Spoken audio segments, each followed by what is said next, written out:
Nuevamente estoy con vosotros para presentaros una nueva reflexión en el canal que lleva mi nombre, Marcos Sancio. Me encuentro en el Parque Natural Isla del Bar, muy cerca de la ciudad. A unos 20 metros pasa el río Henares y me gustan mucho las vistas que hay desde esta zona, ¿no? Porque se ve con bastante caudal y se aprecia el recorrido que va haciendo hacia Torrejón. Os animo a venir aquí, que hay muchos bancos de piedra, como el que yo estoy sentado, y aquí pues viene la gente a estar con amistades, unos amigos jóvenes, a merendar, a pasar el día, a celebrar cumpleaños. Aquí se puede ver de todo un poco. Pues desde este sitio donde estoy, que es el final del parque, os quiero presentar la siguiente reflexión que tiene que ver con Jesús y su verdadera familia. ¿Quién fue o quién es la verdadera familia de Jesucristo? Voy a leeros, empezar por uno de los pasajes seleccionados. El principal está en Mateo capítulo 12. Mientras él aún hablaba a la gente, he aquí su madre y sus hermanos estaban afuera y le querían hablar. Y le dijo uno: he aquí tu madre y tus hermanos están fuera y te quieren hablar.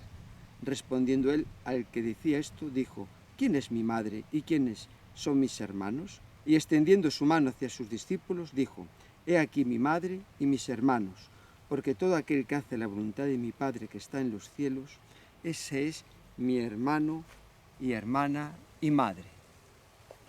Es curioso este pasaje, ¿no? Que Jesús, cuando está ahí María con sus hermanos, y muchos deducen que venía a darle la noticia de que José, el padre adoptivo de Jesús, había fallecido. No lo dice la Biblia, no tenemos que decir lo que la Biblia no dice, pero por la tradición dan esa explicación, que podría ser, ¿no?, que ella vino a verle. Y Jesús ahí no ha hecho una alfombra roja: venga a venir aquí y decirles que pasen, que se sienten aquí, que sigan escuchando. Sino en ese momento de su ministerio tan importante, quiso dejar claro que él vino para hacer la voluntad de Dios. Jesús no vino a la tierra para fundar una familia, ni para estar en una familia, sino que él vino para dar su vida y derramar su sangre por los pecados de toda la humanidad.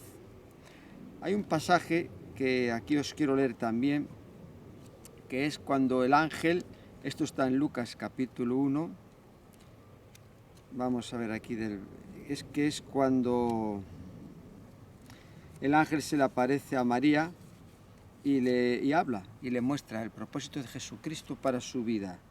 Y le dice, en el pasaje 30, entonces el ángel le dijo: María, no temas, porque has hallado gracia delante de Dios, y ahora concebirás en tu vientre y darás a luz un hijo, y llamarás su nombre Jesús. Este será grande y será llamado Hijo del Altísimo, y el Señor Dios le dará el trono de David su padre, y reinará sobre la casa de Jacob para siempre, y su reino no tendrá fin. Este es el pasaje 33. El 34. Entonces María dijo al ángel: ¿cómo será esto? Pues yo no conozco varón. Respondiendo el ángel le dijo: el Espíritu Santo vendrá sobre ti, y el poder del Altísimo te cubrirá con su sombra, por lo cual también el santo ser que nacerá será llamado Hijo de Dios. En el 37 dice: porque nada hay imposible para Dios. El 38 vemos la respuesta de María, la Virgen María, al propósito, al plan de Dios para su vida. Ella lo podía rechazar, porque Dios nos da esa libertad, ese albedrío de obedecerle o no obedecerle. Adán y Eva no obedecieron a Dios en el huerto del Edén. Podían haberle obedecido, pero no lo hicieron. Y aquí vemos como en el 38 dice María: entonces María dijo: he aquí la sierva del Señor, hágase conmigo conforme a tu palabra. Y el ángel se fue de su presencia. Pero aquí dejó muy claro, ¿no? Este será grande en el 32 y será llamado Hijo del Altísimo, y el Señor Dios le dará el trono de David su padre. Entonces Jesús era el Mesías prometido, el Rey esperado, el profeta que habría de venir para dar cumplimiento a todas las profecías que estaban escritas sobre él en la Biblia. Dios se tenía que valer de una familia, porque él ya había profetizado que Jesús sería Dios con nosotros. Emmanuel, su nombre también. Esto lo vemos en el Evangelio aquí de Mateo, en el primer capítulo. Lucas ahí se enfoca en la Virgen María, y Mateo se enfoca en José, el padre adoptivo, y dice aquí, el 18, capítulo 1 de Mateo. El nacimiento de Jesús fue así: estando desposada María su madre con José, antes que se juntasen, se halló que habían concebido del Espíritu Santo. O sea, en aquellos tiempos el desposorio pues era ya un compromiso como el matrimonio, que no tenían relación hasta que se oficiaba la boda, pero estaban ya considerados como marido y mujer, esposo y esposa. Y entonces ahí María le transmitió a José y salió a la luz de que ella estaba embarazada. Y José la quiso dejar secretamente porque era, como dice la Biblia, un varón justo, no quería difamarla, la amaba, la quería. Entonces, ante esas luchas internas de lo que él quería hacer, porque no entendía, no conocía del todo el propósito de Dios, dice aquí la palabra de Dios. El 19, José su marido, como era justo y no quería infamarla, quiso dejarla secretamente.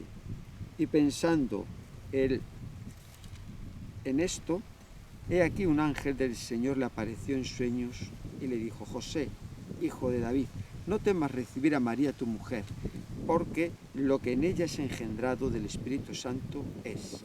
Y dará a luz un hijo y llamará su nombre Jesús, porque él salvará a su pueblo de sus pecados. Jesús vino para salvar los pecados de su pueblo. En el Evangelio según San Juan, en el capítulo 1, verso 29, cuando Juan el Bautista ve a Jesús, dice: aquí el Cordero de Dios que quita el pecado del mundo. Él vino, simbolizaba ese Cordero que tenían que presentar en el templo de Dios de sacrificio por la mañana y por la tarde. Pues él vino con su sangre justa, sin pecado, a derramar esa sangre para salvar a los judíos. Y dice aquí: todo esto aconteció para que se cumpliese lo dicho por el Señor por medio del profeta, cuando dijo: he aquí una virgen concebirá y dará a luz un hijo, y llamará su nombre Emmanuel, que traducido es Dios con nosotros. Esto está en Isaías capítulo 7, verso 14, una profecía del profeta Isaías, que es un profeta también conocido así como mesiánico, porque da muchas profecías sobre Jesucristo. Y dice aquí: he aquí, una virgen concebirá, como he leído, y dará a luz un hijo, y llamará su nombre Emmanuel, que traducido es Dios con nosotros, Dios hecho carne. Y despertando José del sueño, hizo como el ángel del Señor le había mandado, y recibió a su mujer, pero no la conoció hasta que dio a luz a su hijo primogénito, y le puso por nombre Jesús. O sea que José, dice, no la conoció, no tuvo con ella una relación de matrimonio hasta que no tuvo su hijo. Y después de tener a Jesucristo, el primogénito, el primero de todos los hijos que iban a tener, pues él y ella fueron un matrimonio que tuvieron más hijos, pero que ella, María, había sido escogida por Dios para cumplir esta misión gloriosa de ser bienaventurada, y tenemos que imitar su ejemplo y su fe. Hágase conmigo conforme tu voluntad, tu propósito, lo que ella le dijo al ángel, para que seamos imitadores de ella, ¿no? Ahí tenemos su ejemplo, como ella obedeció a Dios y hizo lo que él le mandó. Y lo que él le demandaba y le pedía, que necesitaba su cuerpo para albergar ahí, que pudiera ahí engendrarse el Hijo de Dios. Jesús tenía dos naturalezas, por un lado una naturaleza humana y por otro lado tenía la naturaleza divina. En Hebreos, en el capítulo 2, es un pasaje, a mí Hebreos, Romanos, me encanta, y Efesios, lo suelo decir cada 2 por 3. En Hebreos, en el capítulo 2, os voy a leer un pasaje muy interesante, dice, en el 14, así que por cuanto los hijos participaron de carne y sangre, él también participó de lo mismo, haciendo referencia a Jesús, para destruir por medio de la muerte al que tenía el imperio de la muerte, esto es, al diablo. Entonces vemos que él participó de carne y sangre para, a través de su sacrificio en la cruz, morir por los pecados de la humanidad, pudiese derrotar al diablo. El diablo ya no tiene poder, control sobre las vidas de aquellas personas que reciben a Jesús, porque sus cadenas, lazos son cortados con el diablo, y ahora somos libres. Por eso dijo Jesús en Juan 8, si el Hijo os libertare, seréis verdaderamente libres. Y él ha roto con todas nuestras ataduras, con todos aquellos que se arrepienten y reciben a Jesús como su Señor y Salvador. Entonces aquí estamos viendo que Jesús nace en una familia, su padre adoptivo, José, la Virgen María, pero la palabra de Dios nos enseña más referencias sobre Jesús con sus hermanos y con su madre. Y cuando la palabra de Dios nos muestra esto en diferentes sitios, y porque son autores diferentes los que están hablando, pues en la ley de Dios, para que una cosa fuera cierta, tenía que haber dos testigos. Y aquí vemos que hay muchos testigos que cuentan y dicen claramente, sin tapujos, y vemos también la diferencia que hacen, como os voy a leer ahora a continuación otros pasajes, entre Jesús, su madre, sus hermanos y sus discípulos. Ahí está, ¿no? Es una realidad que el mundo católico no la quiere aceptar, pero es lo que Dios nos revela en su palabra. Y nosotros tenemos, como dijo el apóstol Pedro ante el concilio, que obedecer antes a Dios que a los hombres. Y como cristianos que nos apoyamos en la palabra de Dios, por eso doy las citas, para que todos aquellos que tengan la Biblia en casa, sea católica, evangélico, pues ahí se pueden siempre ver lo que nos enseña la palabra de Dios. Entonces aquí vemos como el apóstol Mateo, en el pasaje 48, respondiendo él al que le decía esto, dijo: ¿quién es mi madre y quiénes son mis hermanos? Y él extendió su mano hacia sus discípulos y dijo: he aquí mi madre y mis hermanos, porque todo aquel que hace la voluntad de mi Padre que está en los cielos, ese es mi hermano y hermana y madre. Todo aquel, porque Jesús no vino para hacer su propia voluntad, sino vino para hacer la voluntad de Dios. Y todo lo que Jesús vino a hacer en este mundo estaba escrito en el cielo, en un rollo. Jesús vino para hacer la voluntad de Dios el Padre. En Juan 6:38 hay un pasaje que muestra a Jesús lo que os estoy comentando muy claramente. Vamos a buscarlo, 6:38. Porque he descendido del cielo no para hacer mi voluntad, sino la voluntad del que me envió. O sea, Jesús no vino para formar una familia, tener hijos, hermanos. El plan, el propósito que tenía para su vida es lo que estamos viendo aquí. Y la voluntad de Dios fue enviar, como dice en Juan 3:16, al mundo a su Hijo, porque de tal manera amó Dios al mundo que ha dado su Hijo unigénito para que todo aquel que en él cree no se pierda, mas tenga vida eterna. Jesús vino a morir, como he dicho, ahí a derramar su sangre. Él no vino a establecer una familia, porque ese no era el propósito de Dios. En una ocasión, esto está en Juan, lo voy a buscar ahora que me viene a la mente, en Juan, vamos a ver si en el capítulo 16, Jesús ahí está hablando con sus discípulos y en el pasaje 7 les dice: pero yo os digo la verdad, os conviene que yo me vaya, porque si no me fuese, el Consolador no vendría a vosotros, mas si me fuere, os lo enviaré. El Consolador es el Espíritu Santo, que después aquí dice que es el que convence pecado, justicia y juicio. Sin el Espíritu Santo en este mundo no podríamos ser salvos, porque es el que nos convence de pecado, para que podamos arrepentirnos, y cuando estamos escuchando el Evangelio nos dice en nuestra mente, a nuestro ser, que creamos que esa es la verdad de Dios. Entonces Jesús en la tierra estaría muy limitado de un sitio a otro. El Espíritu Santo está en todas partes, es Dios igual que Jesús, la tercera persona. Jesús mandó a los discípulos bautizarles en nombre del Padre, del Hijo y del Espíritu Santo. Entonces Él dice ahí que conviene que yo me vaya, ¿no? Porque ahora el Espíritu Santo está en cualquier parte del mundo. Cualquier persona que le busque en una selva, en un túnel, en una mina, donde sea, ahí el Espíritu Santo va a hacer esa obra. Y Jesús, estando en la tierra, estaría limitado. Y ese no fue el propósito de Dios para él. Entonces Él señala ante sus discípulos y la multitud, la gente con la que está enseñando la palabra de Dios, que el que hace la voluntad de Dios es su hermano, su hermana y su madre. O su hermana, hermano y madre, ¿no? Como veamos, aquí no influye el orden. Entonces los cristianos evangélicos somos afortunados porque somos hermanos de Jesucristo.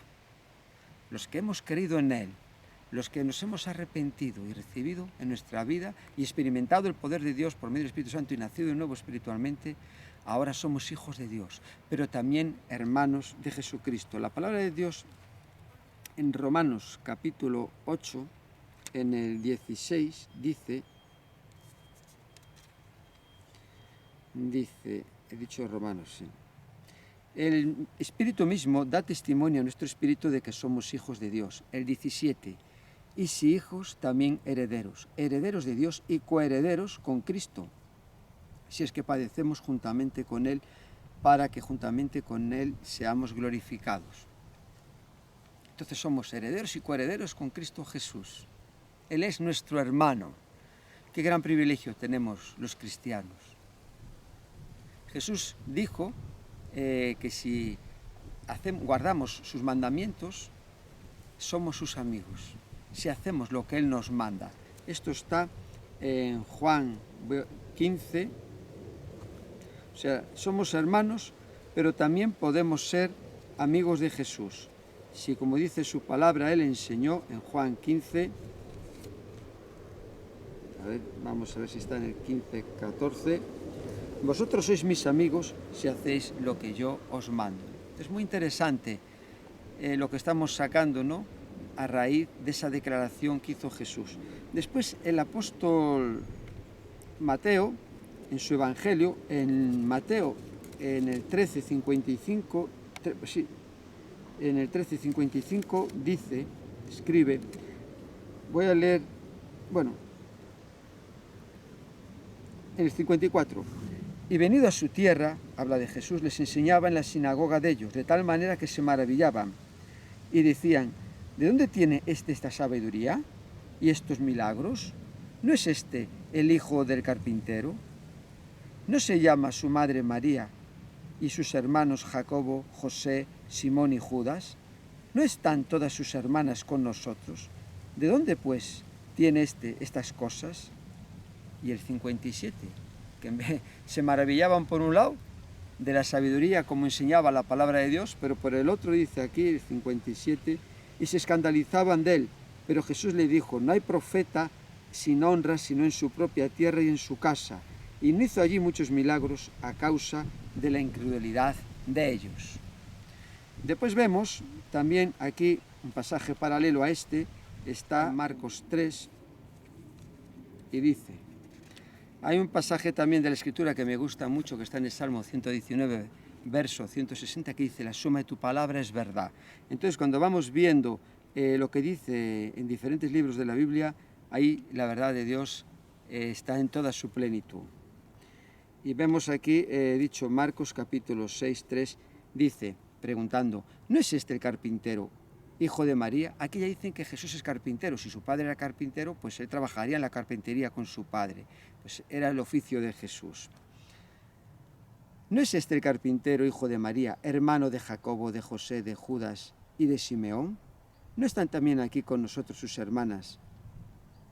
Y se escandalizaban de él. Y dice el 5, el 4 habla que Jesús dijo que no hay profeta sin honra, sino en su propia tierra y entre sus parientes y en su casa. Y el 5 dice, y no pudo hacer allí ningún milagro, salvo sanó a unos pocos enfermos, poniendo sobre ellos las manos. Y estaba asombrado de la incredulidad de ellos, y recorría las aldeas de alrededor, enseñando, ¿no? Entonces aquí vemos un poco, nos está mostrando cómo es la familia de Jesús. En la palabra de Dios no es para mostrar una biografía de Jesús, ¿no?, sino lo que necesitamos saber para que conozcamos que es el Hijo de Dios y podamos ser salvos. Este es el propósito del Evangelio que vemos en Juan. Lo voy a buscar. El capítulo 20 escribe, ahí vemos el propósito de su Evangelio y dice, el 30, hizo además Jesús muchas otras señales en presencia de sus discípulos, las cuales no están escritas en este libro, pero estas se han escrito para que creáis que Jesús es el Cristo, el Hijo de Dios, y para que creyendo tengáis vida en su nombre. Pues este es el propósito de la vida de Jesús. De la infancia de Jesús conocemos muy poco, que a los 12 años fue con sus padres al templo y ellos creyeron que se había perdido y estuvieron angustiados 3 días buscándole, y Jesús les dijo que él le era necesario estar en los negocios de su padre y que la Virgen María, su madre, guardaba estas cosas en su corazón. En el proceso de la familia de Jesús, en la medida que él va avanzando en su ministerio, hasta cuando ya después Él entrega su vida y resucita, hay un cambio tremendo. Es el principio del ministerio de Jesús, lo vamos a ver. Aquí en Juan, capítulo 2, dice la palabra del Señor, vamos a Juan 2, 12. Dice,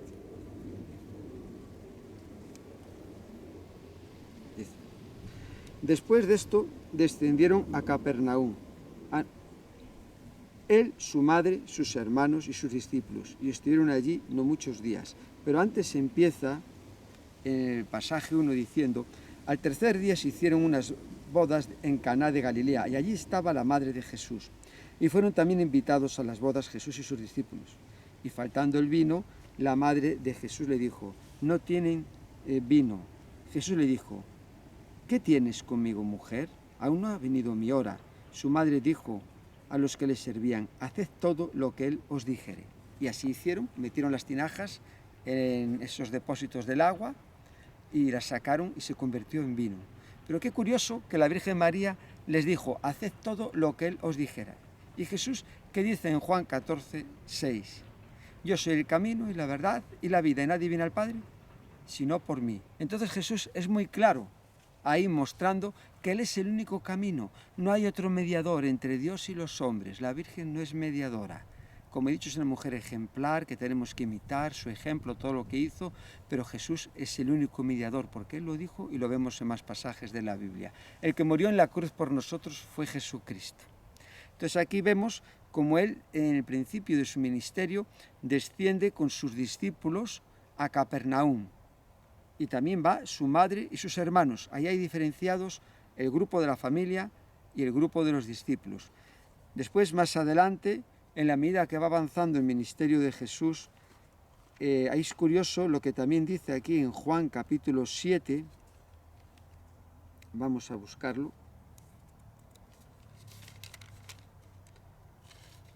Juan capítulo 7 dice, después de estas cosas andaba Jesús en Galilea, pues no quería andar en Judea, porque los judíos procuraban matarle. O sea, se fue allí a vivir de niño, cuando regresaron de Egipto. Y dice el verso 2 del capítulo 7 de Juan, estaba cerca la fiesta de los judíos, la de los tabernáculos, y le dijeron sus hermanos, sal de aquí y vete a Judea, para que también tus discípulos vean las cosas que haces. 4, porque ninguno que procura darse a conocer hace algo en secreto. Si estas cosas haces, manifiéstate al mundo, porque el 5 dice, porque ni aun sus hermanos creían en él. Entonces vemos que los hermanos de Jesús, siendo un hijo ejemplar, Dios viviendo con ellos, no creían en Jesús. Imaginaros cuánto nos costaría a los demás si su propia familia, que veía el testimonio de él, que tendría que ser algo ejemplar, pues no creían en él. Así es la condición humana. Dios nos ha dado la capacidad de creer, de poder decir, yo esto lo creo, no lo creo, sigo adelante, voy atrás, yo paso de esto. Ahora nos daríamos bofetadas por querer estar con Jesús. Si estuviera aquí, que se le volvería de nuevo a crucificar, pero muchos nos daríamos de bofetadas. Pero hay los hermanos que lo tenían tan cerca, que pudieron compartir tantos tiempos de su vida con él, no descubrieron que era el Hijo de Dios y lo que habrían oído de los padres. Le dicen que se vaya. Qué triste, ¿no? Pudiendo tener esa bendición con ellos, la propia familia humana de Jesús le dice que se vaya. Como antes he leído en Juan 6:38, Jesús no vino para hacer su voluntad, sino la voluntad del que le envió. Él no vino para establecer aquí una familia, sino vino para dar su vida. Y vemos que hay un proceso en la vida de los hermanos de Jesús. Primero la gente dice, pero ¿no es este Jesús, el hijo del carpintero? Hay también un pasaje que lo voy a buscar aquí, ya que estamos en Juan, en el capítulo 2, que dice, es cuando Jesús tiene el encuentro con Natanael. En el capítulo 1 he dicho el 2, pero ese es el capítulo 1, dice cuando Felipe halló a Natanael y le dijo, hemos hallado a aquel de quien escribió Moisés en la ley, así como los profetas, a Jesús, el hijo de José, de Nazaret. Aquí está la parte humana de Jesús, mirando la parte humana. Hemos hallado, pero Jesús es el Cristo, es el Mesías. Esto le dijo Felipe, pero el primer discípulo, que fue Andrés, y después el otro que estaba con Andrés y Pedro, dice el 42. Sí. El 41. El 40. Andrés, hermano de Simón Pedro, era uno de los dos que habían oído a Juan y habían seguido a Jesús. Este halló primero a su hermano Simón y le dijo: hemos hallado al Mesías, que traducido es el Cristo, al Mesías. Pero aquí ya, Felipe, hemos hallado a Jesús, el hijo de José el carpintero. Y después Jesús, de hablar unas palabras con Natanael, Natanael le dice, respondió el 49, respondió Natanael y le dijo: Rabí, tú eres el Hijo de Dios, tú eres el Rey de Israel. ¿Ves? Cuando ya tuvo ese trato con Jesús, cambió su manera de pensar. En las palabras que tuvo con Jesús, Dios abrió su mente, tocó su corazón y pudo ver claramente que era el Hijo de Dios. Jesús en una ocasión preguntó a sus discípulos: ¿quién dice la gente que es el Hijo del Hombre? ¿Quién decís vosotros? Y Pedro dijo que él era el Cristo, el Hijo de Dios, el Mesías esperado, el Rey que habría de venir. Seguimos viendo pasajes de la Escritura y hay un vuelco después de que Jesús entrega su vida por los pecados, fue sepultado, resucitó, se presentó con numerosas pruebas, estuvo con sus discípulos por un espacio de 40 días hablando con ellos acerca del reino de los cielos.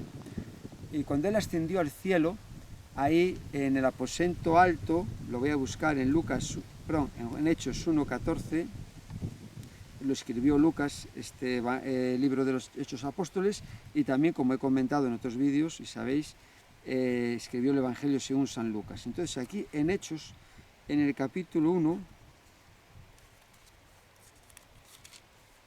14 dice, porque Jesús ascendió a los cielos y los discípulos se quedaron así mirando para el cielo como era llevado Jesús, y ahí se le aparecieron dos varones y le dijeron, lo voy a leer antes esto, dice aquí,